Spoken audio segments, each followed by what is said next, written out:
நீ கேட்கும் குரல் யாருடையது? சாத்தான் கூட வேத வசனம் கோட் பண்ணி ஆலோசனை தருவான். வாழ்க்கையில் இக்கட்டான சூழ்நிலைகளில் செய்வதறியாது நிற்கும் போது கேட்கும் எல்லா குரலும் தேவனிடம் இருந்து வருவது கிடையாது. பிரசங்கங்கள் ப்ரிப்பேர் செய்யும் போதும் நினைவில் வரும் எல்லா வசனங்களும் ஆவியானவரின் நினைப்பூட்டுதலாக இருப்பது கிடையாது. சில சமயங்களில் சாத்தானும் ஒளியின் தூதனின் வேஷம் தரித்து தந்திரமாக ஏமாற்றுகிறான். இவன் வேத வசனம் தான் கோட் பண்ணி பேசுவான், ஆனால் அது சொல்லப்பட்ட கான்டெக்ஸ்டை மறைத்து விடுவான். தவறான சூழலில் அப்ளை பண்ணப்படும் வேத வசனம் பெரிய குழப்பத்தை உண்டாக்கும். வசனம் தவறில்லை, ஆனா சூழல் தவறு. சூழல் மாறினால் அர்த்தம் மாறும், அர்த்தம் மாறினால் அதற்குள் மறைந்துள்ள ஆவிக்குரிய சத்தியமே மாறிவிடும்.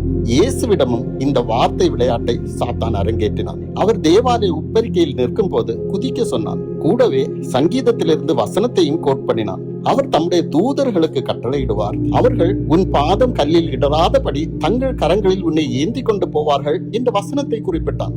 ஆனால் அது சொல்லப்பட்ட சூழல் வேறு.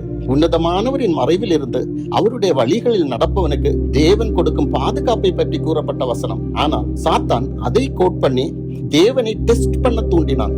அது வெளியிலிருந்து பார்க்கும் போது குதித்தால் தவறில்லை, அது விசுவாச கிரியை, அவ்வளவுதான். அதை பார்த்து அநேகர் அவரில் விசுவாசம் வைப்பார்கள் என்பது போல் தோன்றும். ஆனால் இயேசு அந்த குரலையும் அதன் பின் மறைந்துள்ள சூழ்ச்சியையும் அடையாளம் கண்டு கொண்டார்.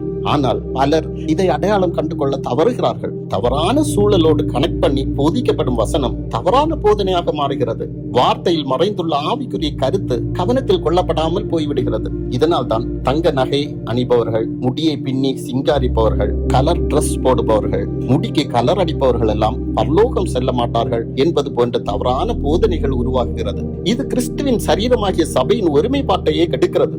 சாத்தான் இதன் மூலம் ஜெயிக்கிறான். இயேசு வருத்தப்படுகிறார். தவறான போதனைகளால் இன்று ஊழியம் கூட ஒரு ப்ராஃபிட்டபிள் பிசினஸ் ஆக மாறிவிட்டது. பிரியமானவர்களே, நீங்கள் கேட்கும் குரல் யாருடையது என்பதை தெளிவாக புரிந்து கொள்ளுங்கள். ஆமென்.